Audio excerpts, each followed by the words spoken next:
Our top 5 countdown. Ways Amazon may ruin James Bond. That's right, everybody. It's our top 5 countdown. I told you from coming back strong. And this is something I really wanted to talk about. So Amazon, Mr. Bezos, Jeff, please, I'm begging you, do not ruin this. Do not ruin this. I know you're not hands-on. You're super billionaire. You're hanging out with your buddies and the other guys trying to do the very fucking things that are in these movies you clearly haven't watched that you purchased. No, they were watching them looking for ideas. But there's even I can't even get it out. There's even a plot, and you're gonna have to go back and listen to the first part of the show if you're watching this clip. But there is a Bond villain who owns the media, and he controls the media and what stories come out there. Like he's causing a war with like stealth ships and stuff. So that way he can have the news first before. So he's causing the things to have access to that news first. Tomorrow Never Dies, right? Yes, thank you. And I think about that, and I think about like the Washington Post, and I'm like, so Jeff, did you watch the movies? And if you did, why did you think James Bond was the villain, or do you just not care? Well, I am so far removed from like celebrities or anybody else. Like I watch movies like it's going out of fucking style, and in a way that I like analyze them. Joe knows, he worked in the industry with me. He just won't say anything. He's contractually obligated to just laugh. But so, like, I think about this and I'm like, what are we doing? What is happening here? Why are we doing this? And then I watch James Bond and realize people took the wrong ideas. Like we used to go to Star Trek and be like, we should have touchscreen things. We should have doors that open like this. We should work towards the better of this. And then I feel like tech bros started watching James Bond and were like, got it right. Fucking Octopussy. She was 100% right the whole time. And it's like, really? Anyway, this is how basically the bad guy in Tomorrow Never Dies might ruin Bond. Who was played by Jonathan Pryce, by the way. He was very good. And his character was kind of based on Rupert Murdoch. Rupert Murdoch, right? Yeah. Yeah, there's so much. And to give you guys, if you guys are Bond fans, before we start, Sturdy, my friend here, and I are on a show called Popcorn and Pints every Saturday night live. And we do a lot of franchises. Not just, but we do a lot of franchises. And right now we are in the midst of doing every James Bond film, to which I say you go check out. Because right now we are only like 5 episodes in. We're on The Man with the Golden Gun and The Spy Who Loved Me. So we got a lot of movies to go. Go back, check out the older episodes, then start joining in live. Those are going to be a great time. But it is. It's going to be so much fun. And Popcorn and Pints is doing it's just a really fun time. We watched The English Patient last week too, so go check that out. And then roasted Sturdy for doing that episode's not out yet, but it'll be out by the weekend at the very. It's just on your Patreon, right? Yeah, but The English Patient. And then we did Diamonds Are Forever on the main show, and we finished off with Live or Let Die, which is one of my favorite Bond movies. That was a good one. Yeah, I had a lot of fun. You're gonna have a lot of fun with the rest of them going on for sure. But number 5, my number 5 ways that Amazon may ruin James Bond. And as we go into it, I think that it may ruin it with endless spin-offs. And that bothers me. I think I talked about the other night, we were talking about it on your show, how the only one I think I could stomach is maybe a Felix Leiter spinoff, which he's the CIA agent who is basically Bond's equal in America. Well, I think it's supposed to be that they're sort of equals, but like he's very much older than Bond in all of those movies. So I don't like if they follow the Jeffrey Wright sort of train or go with somebody new. I think they could do like Felix Leiter Adventure, stuff like that. And you could have like a Mission Impossible-esque type of show. But that being said, I'd prefer they don't do it. I'd prefer they don't do any like Young M, Moneypenny, any cartoons. I don't want to see a Q show. I don't want any of it. I don't want this to turn into Star Trek, which I think effectively does it very well because it was planned out. It was like as they went along, they planned out for bigger worlds. In Star Trek, they never really planned out for interconnected bigger worlds in any other franchise besides Marvel and Star Wars, which don't go well. So like we saw with especially on Disney Plus, which we know they're going to get because it's Amazon. We are going to get, I'm sure of it, endless spin-offs, and it's just going to be disturbing because they're all going to fail, and it's not going to be interconnected into the world of James Bond, which we don't know what it's going to look like anyway. So that's my number 5. What do you think, Sturdy, about that one? I agree with you on that. And just to say how you like, they're gonna. I agree with you 100% on that because we've been having these conversations since we found out that Bond was gonna be going to Amazon. I'm afraid they're gonna Marvel it, and what you were saying, just do too much. I feel like Marvel made their big mistake after Endgame, where they started putting more and more out. I think Bond on Amazon is gonna do something very similar, especially because it's on streaming. And who doesn't have Amazon just for the Prime? Just for the, even if it's not for the movies, but if it's just for ordering stuff, who doesn't have Prime just for that? So then that way, some people that may be Bond fans are, oh, let me go check this out. And I'm scared they're gonna water it down, and I'm scared they're gonna do too much. I'm scared they're gonna do way too much. And if they Americanize Bond, I'm going to be very disappointed. Well, we're getting to that one. That's actually, I'm glad you brought that up to segue into the next one. Number 4 for me is taking Britain and especially MI6, the 007 program, out of the focus and putting him more of like he is a global trotter, but I just have a strange feeling that you're going to get some shadow organization he works for, that's like called, and that makes him 00, but like, please keep an MI6. Please keep him British. Please, like there's an essence there that really hits right. No matter how you feel about Britain, this, that, or the other, I think James Bond, I think, reflects a hero coming out of Britain that we can all like completely understand. Like the might is right, but also he uses his wits and stuff like that. Like we've always liked with like the MacGyvers here and stuff like that. I think taking him out of Britain and making him more global. Again, I don't care what color you make them, because if my theory is the way I live my theory, and there's going to be a whole video on that. But my theory is that every James Bond was the same person, and Daniel Craig just took over the name James Bond in 007. He was a different person. So that's essential, but there's a whole very drawn out theory. You can go read it on Substack or on our Discord. Sturdy read it, maybe. Quite possibly. And I go really in depth with it. But the reason I say that is that I don't care what color he is, because there's all different types of ethnic races and things like that in England too. Yeah. So what I just want you to keep him British, and don't just make him a different race to Just make to him do a it. different race. Don't Make it make do sense. that. Yeah, like again, like I don't care. We've already seen a separate 007. I don't want to give anything away with No Time to Die, but there is somebody else who takes the number 007 for reasons, and you'll find out when you get there. But you can make it where and that was a black actor. So like I don't care. We've already established this. But like you said, make it make sense. Like when they said Idris Elba, which I think he's too old for the role now. I think you got to be in like the 30s, 40s. Especially if you're starting fresh. I don't know who, but you can go. There are plenty of actors of all different races that could work, but do not take it away from Britain. Agreed. That is my biggest, don't ruin it that way. Keep it in Britain, keep an MI6, 007 program. I think that's important. That's why it was written in, keep true to the books a little bit. All right. This one's sort of a sub. What do you think of that, Sturdy? I'm sorry. I didn't even.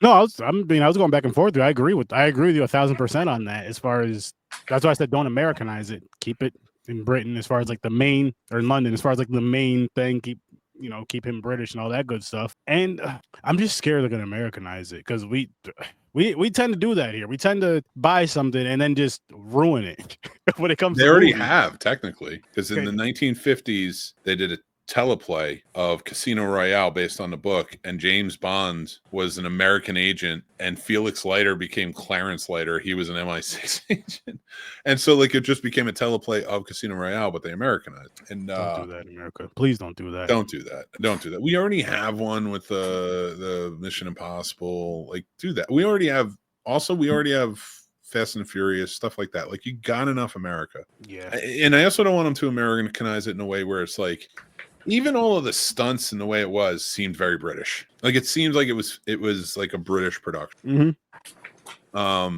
This I love American action film, but they're just different. Completely. Now, how would you feel if they went, and I've never read the books, but if they went with this Amazon thing, if they went more towards the books? I'm fine with that. Because the Living Daylights and License to Kill were very much let's go back to the Living Daylights more so, because that was more so trying to be like the books.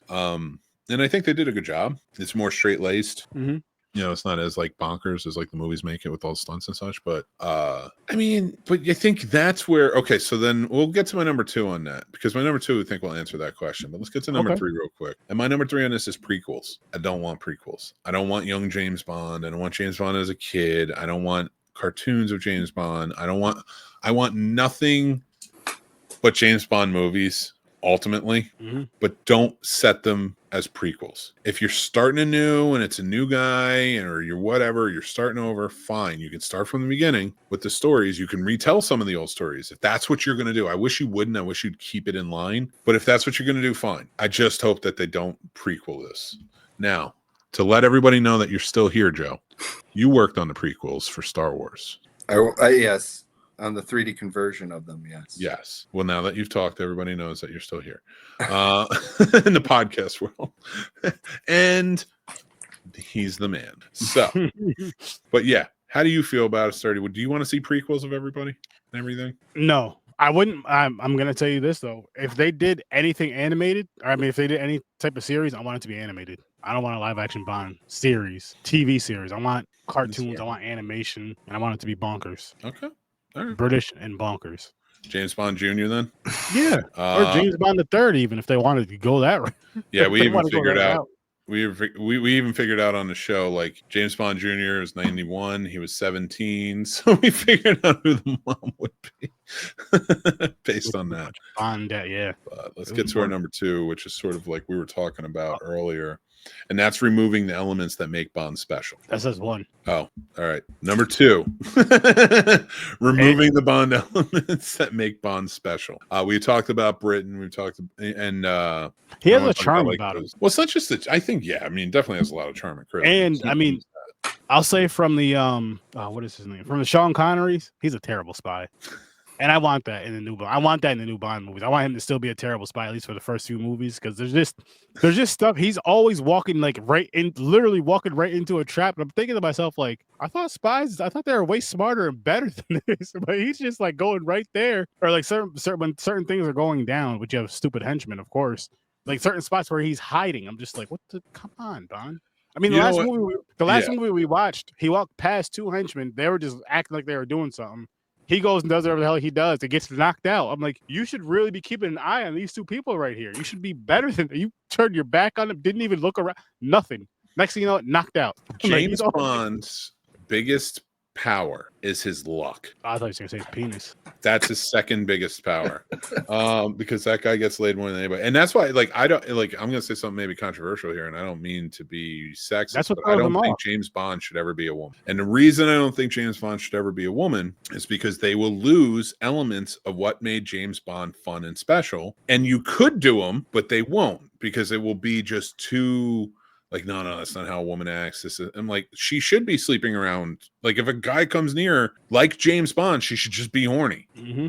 And I don't have a problem with that in a characteristic. If that's what she's trying to, like, hook up, get closer, or whatever, fine. Because we've seen it in, like, insinuated in, like, the Black Widow, like, storyline. We've seen it in the Red Sparrow, like, that she was a spy that was, hooked up, did that stuff. You know what is a good idea of, like, what I'd like it to be, where it's more on the level of, you remember the She-Hulk TV show? I didn't watch it, but I know what you're talking about. Yeah, She-Hulk bangs all the time. She doesn't care. Like, she's just into it, and fine, whatever. But that's what James Bond needs to be. So if you turn it into a woman, like, she needs to be that. Also stunt oriented, and, like, not a dick to everyone. James Bond's so easy to get along with. He just rolls up and talks to people. Like, you can't be like this crazy, like, I don't know. And I agree with that, and changing a man to that type of character too. Like, I didn't love that Timothy Dalton, his movies, skipped out on some of those things, some of those tropes and those cliches that worked for James Bond. So it's not really just about what they do with, like, because if any time these writers get together and try to do something creative, and they do a gender swap in a character of an older character, or they do like a race swap, things like that, I'm not against them, but they make the swap about the race. Yeah, they make it very evident and talk about those things. And it's like, I don't need to know why James Bond is black or a woman. I just want James Bond to be James Bond. And if people can't accept that, you need to ignore them. because your fans just want to see James Bond. Damn right. So like that's where I'm coming from, is like, if you're going to try and overcorrect something by doing this like kind of pandering, you're going to ruin a character that I really enjoy. Just keep him white at this point. You know, if that's the case, like if that's the only race that can get away with being so much of an asshole. I hate to break it to you, but that's probably why he has Luck as his best friend.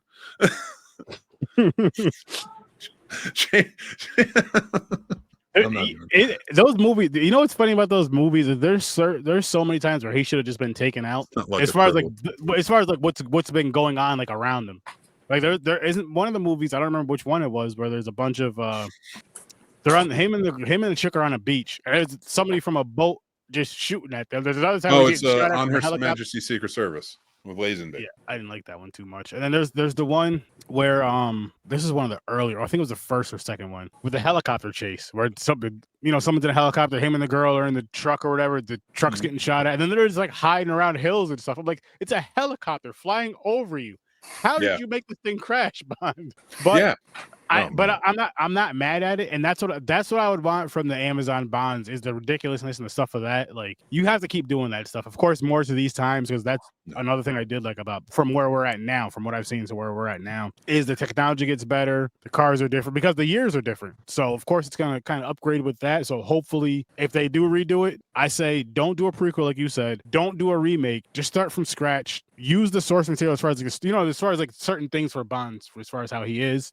But do it in these times. If it was dropping in 2025, have 2025 stuff in it, 2025 technology, or even further ahead to be ridiculous. That's perfectly fine too. But don't go too far, Going back to the prequels part though, what if they did period piece James Bonds, but they fit him in as like this was just another adventure?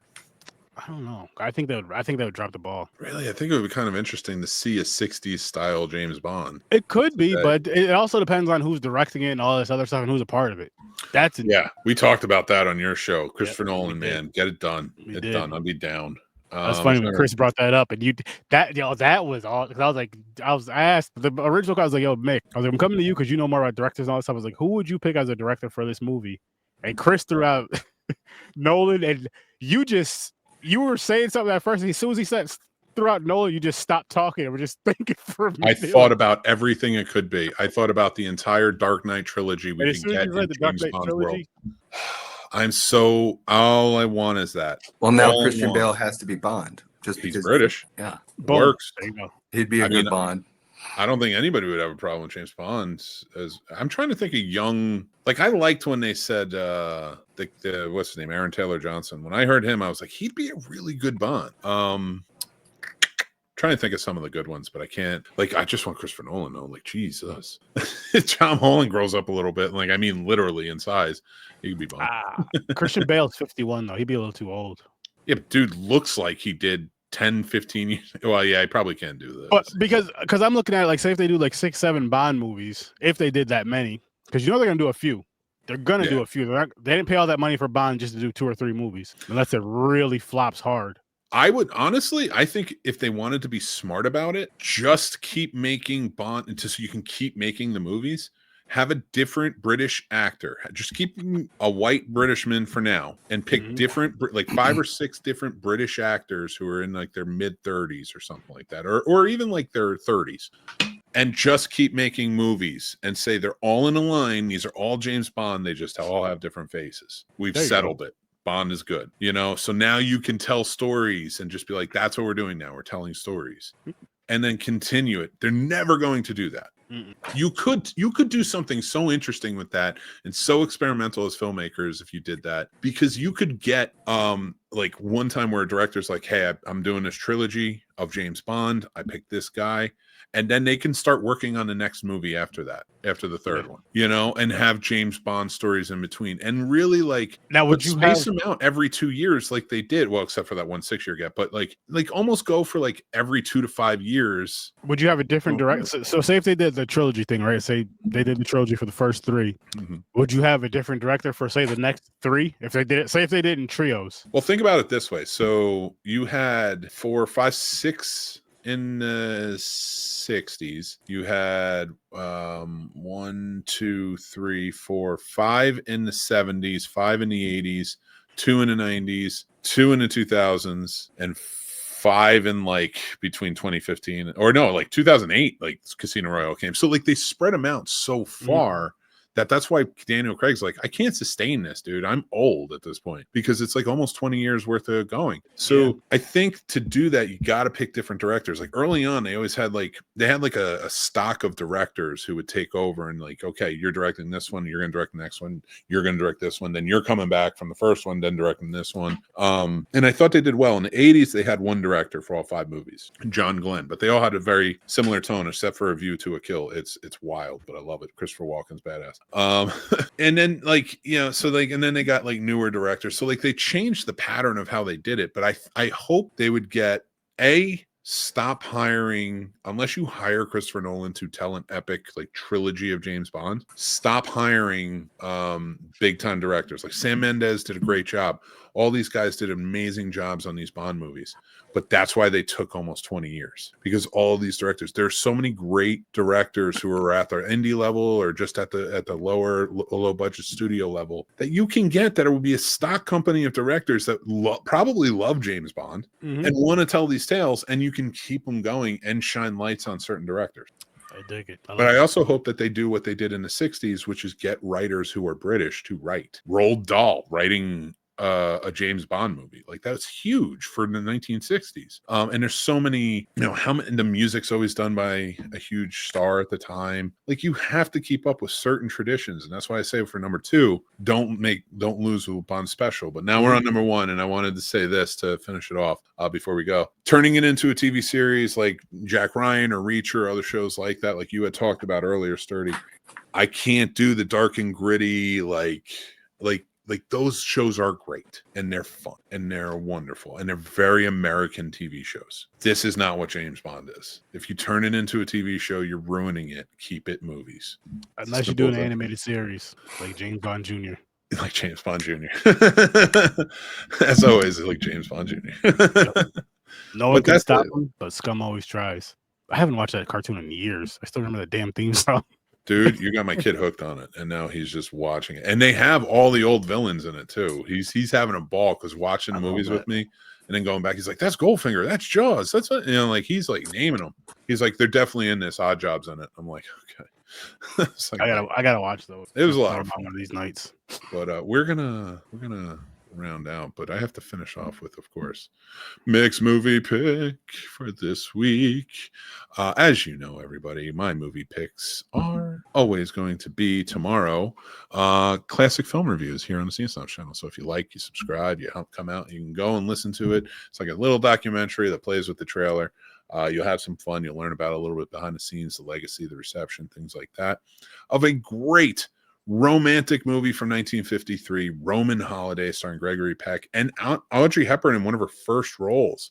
She was so new to this. I absolutely adored it. I had such a great time with this movie when I first saw it, and I've checked it out since, and my wife and I are going to watch this. So I'm all in on this. But if you haven't had a chance to check this out, this has been February. We've been doing romance movie months this month. This is our final one. We're going into March next month. So be aware and be ready and subscribe so you know what classic films are coming out then. But as for tomorrow, Roman Holiday will be out. You can go check that out. Ooh. And then, of course, it's James Bond time. We've been talking about it. Over on Popcorn and Pints, we're reviewing it. And now you get to check out the next week's worth of classic film reviews on James Bond. GoldenEye from 1995 and Tomorrow Never Dies from 1997, starring the great Michelle Yeoh. Academy Award winner Michelle Yeoh. I'm gonna keep listen, people out there watching, listening. I'm gonna keep pushing these guys over on Popcorn and Pints. When we're done with James Bond, we all have the Nintendo Switch. We all have that thing, the 64 thing and all that. I think we need to get some GoldenEye action streaming. Been a long time, but I'll go for it. I'm gonna put my glasses on for that one. But I want to say, before we get going, I want to say thank you to my good buddy Roy for stopping by and hanging out with us and just being genuinely quiet. Like that's what we talked about. And I wanted to see if he could make it, and he did. Like he really stuck with it. I was kidding. I was like, you could talk the whole time. I would have been terrible at that. As soon as the show started, I'm gonna start running my mouth. Oh, I know, and that's why I love you. But we are gonna still be on break. Probably March 18th we'll come back. Maybe we'll have another impromptu pop up. Tell us if you want more. Maybe we'll do another show. I have some good topics ready to come up and ready to go. But I want to thank you again, Roy, for jumping in, having a good old time. I'm going to put you in the back for now while we close out the show, and we'll see you right after. Yeah. But guys, it is time for that final goodbye. Take care.